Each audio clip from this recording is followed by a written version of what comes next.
Growing up, I have probably heard hundreds of people give their opinion on which country has the better bak kut teh. From the newspaper to 成人杂志 to Facebook walls to food forums and now to short form content. It starts out pretty standard, with most people differentiating the peppery variant versus the herbal kind. The more informed ones will then say it's the Teochew and Hokkien style respectively. But then, 9 times out of 10, the conversation breaks down into nationalistic slop. One side says 1:3, the other says your chef came from my country. One side says if I want to drink herbal soup, I'll order herbal soup. The other side asks, what's the point of drinking pepper with water? And I found it to be so boring. Someone please tell me about how long the soup was cooked, the texture of the pork ribs, talk about the freshness of the pork, talk about whether they're using real clay pots or not. Anything to do with the food. So much noise but so little said about the food. Which do you love more? Your country, winning, or food? And don't tell me that they cannot be compared. One is red, the other is orange. One is crisp and the other is juicy. One says that it will keep the doctor away, the other actually keeps the doctor away. Eldrick, what are you talking about? I just compared apples to oranges, so I think the two soups will be no problem. So in this series, you'll be experiencing the best bak kut tehs in both Singapore and Malaysia. I want to find the herbal bak kut teh that will convert a hardcore pepper bak kut teh fan, as much as I want to find a pepper bak kut teh that will make someone born and raised in Klang go, hey, that's not bad. And the journey starts here in West Singapore at Siah Bak Kut Teh, the most iconic Teochew style bak kut teh in the west side, and perhaps the whole of Singapore when all is said and done. I'm super excited. Let's get it, guys. 一个龙骨，normal 的啦 ，normal 小的，然后一个猪脚小的，一个功夫茶，一个没有茶。哦 ，OK，OK， 连白饭和油条了，油条也没有了。哦，梅菜。OK， 谢谢。Yay, new series! Let's start the series with a cheers while we set the ground rules. First, we'll be treating bak kut teh as an experience, not just a dish. That means if the restaurant doesn't offer tea, that's a minus. Siah offers, but they sold out in the morning, which is really unfortunate. But anyway, it boggled me as a kid, why would they call bak kut teh a tea when it's obviously a soup? It cannot be a whole generation of people just got it wrong, right? It's only later that I found out pork ribs and tea were sold together back in the day. So allegedly on the signboard, it wrote 肉骨茶 because people love to drink tea with this dish to alleviate the fattiness or richness. One thing led to another, and now tourists think that we think this is tea. And because we are treating this as an experience, we will be including one black dish from each place. So I have with me one of my favorites of all time, Braised Pork Leg.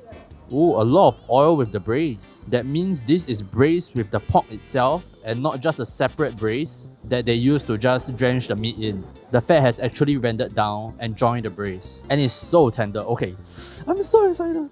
I don't want to be biased or anything, but personally, I definitely like 猪脚 more than I like wonton mee.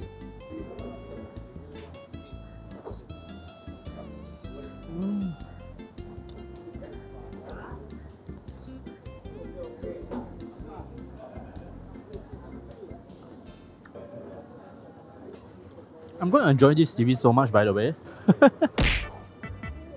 The pork trotter, tender, perfect texture, I would say. Soft enough such that the meat rips off the bone with your chopsticks, but still has enough integrity such that it's not shattered.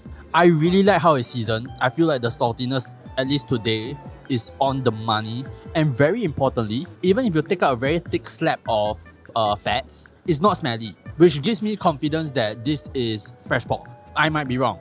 That combined with the preserved vegetables or mei cai, which they have made a little bit sweet, really nice contrast. But what is the most surprising thing so far in the meal is their dark soy sauce. This has been altered. This is usually a very thick dark soy sauce that is a combination of dark soy sauce and some sort of caramel. But I think they added some sour plum into this. This has been seasoned somehow. It tastes closer to that sweet sauce you get when you order Beijing Ya, the one that you apply to the crepe, and it's really good. All of this, I haven't started with the bak kut teh yet. The soup is very porky. You taste pork first before you even taste pepper or garlic, which is great.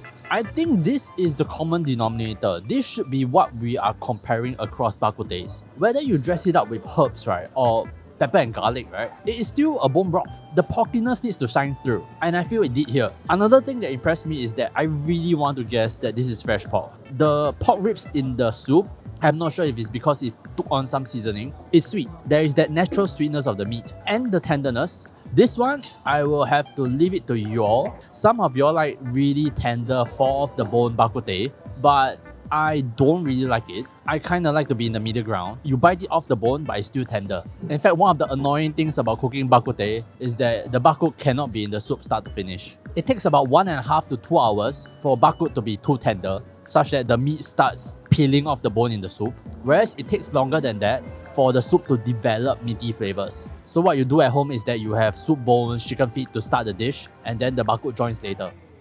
Great start! I think even just a few minutes into the new series, something that I'll be looking at is how the soup shines beyond the herbs, beyond the pepper and garlic. It should be a meat soup before it is a herbal soup, before it is a pepper soup. Alright, you all guys ready? Let's move on to our next stop. Wait, you all brought passport, right?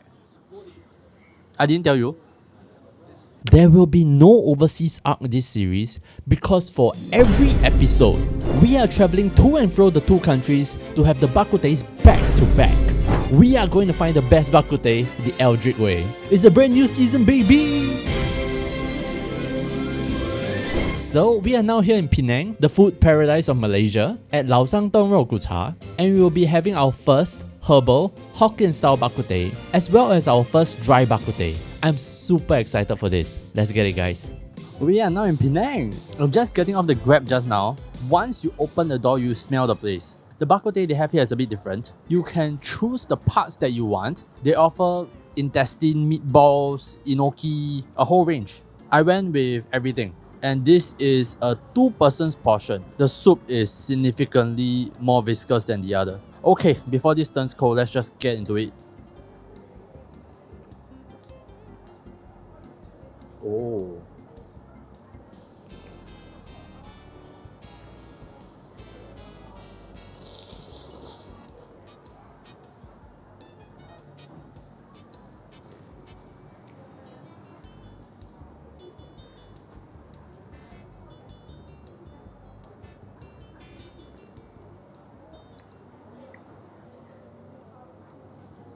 I think I underestimated how much I like Bak Kut Teh. The soup is very nice. Not only that, I think the meat is not cooked with the soup. This is separately braised meat because if you look at the surface, the color, I believe this has been braised separately and then added to the soup, which would make sense based on how they are selling it because there are other parts that go into it, right? The intestines, the stomach, and I believe this is the lungs, all of which have taken up a certain color. So all these braised meat are added into the herbal soup, and what that means is that the meat is tasty throughout. It's as good as being thoroughly marinated. Oh wait, I'm supposed to talk about the black one first. Our first dry Bak Kut Teh, which is really an excuse of a name to name anything that is cooked in a clay pot in dark soya sauce, but it is so delicious that nobody cares. They added a thick dark soya sauce to it, and when it caramelized in a very hot clay pot like this, the roastiness that it can give the meat is so good. One additional touch here is that they have made it spicy with the use of dried chilies, which I really love in a dish like this. I always think it's a little bit of a cheat code to add chilies to braised dishes to not only add a nice heat to it, but also it does very well in suppressing any off flavors. Which then brings us to the clay pot. Actual clay pots. In a span of 30 seconds, when they were serving the dishes, they told me 小心烧 like 7 times. Obviously that didn't stop me from touching it, and it was indeed very hot. So being able to enjoy the dish without losing any of the temperature, right, throughout the meal was very enjoyable. And then you kept that off with our first proper cup of tea this series. I get it, just a sip of the tea, right, you feel ready to go again. Youtiao is decent as well. There is but one miss. Okay, it's not really a miss yet, but I haven't really decided what is the proportion that I like in an herbal Bak Kut Teh. You have 3 main flavors: the herbs, the soya sauce, and the porkiness. Here, I think the herbs, specifically tang kueh and shuti, is a bit too strong. There is a pretty harsh sweetness and bitterness that distracts this from being a savory first soup. And that may just be the characteristics of herbal soup, I don't know yet. But that proportion is something that I'll be looking at throughout the series, I think. Because right now at this level of bitterness and sweetness, I am not sure if you replace the protein that I will be able to tell the difference. Alright, all done. Let's wrap it up here and I'll see you guys at the cafe. We are now at the Sunday's Cafe and I got myself iced lemon oolong tea. Is this the tea arc because it's Bak Kut Teh? I realized that I was so excited in the first half of this video that I didn't talk about the misses of Siah. And the one miss that is made more obvious by the Bak Kut Teh that we just had is that I had very little Bak Kut Teh. If you do a short mental exercise with me, imagine if you took away all the Bak Kut from this bowl of soup, how much soup do you have left?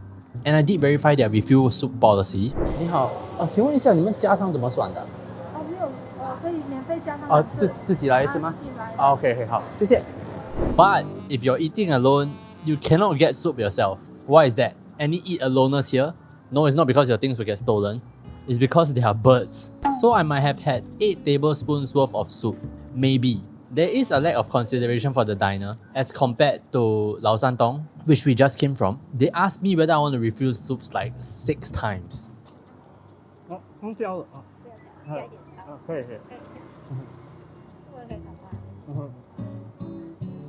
And the refilled soup is the same quality as the one that they serve you. This is something that I will have to take note of in this series. I almost had to push their hands away to stop them from refilling my soup. As for Laosan Tong's miss, when do we consider a herbal soup too herbal? And I was thinking about it. Have you ever had a good herbal chicken soup before? The ones that once you drink it, you feel like you plus HP immediately. I recall a few, and in each scenario, I taste chicken before I taste herbs. I'm not sure if this is a good indicator of quality, but as with each series, I'm looking forward to the next few bowls of Bak Kut Teh to teach me what's good. So we'll use the first few episodes to calibrate before we get to the big boys. 1 plate I'll walk for the Bak Kut Teh, 2 plates I'll take a bus for the Bak Kut Teh, and 3 plates I'll go anywhere in the city for the Bak Kut Teh. And today's Bak Kut Tehs get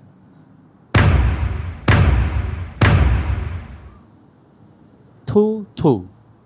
The Bak Kut Teh that I prefer this week is Singapore's Siah Bak Kut Teh.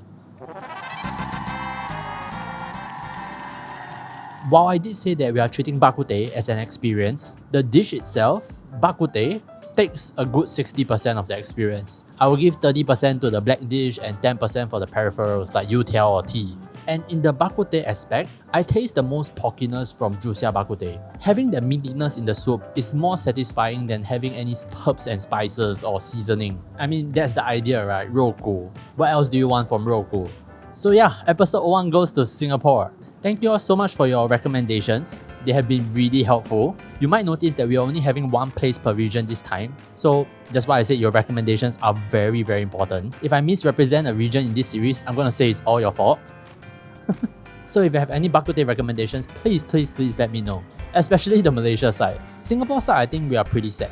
But yeah, that's all I have for you guys this time. I'll see you all in the next video. Bye!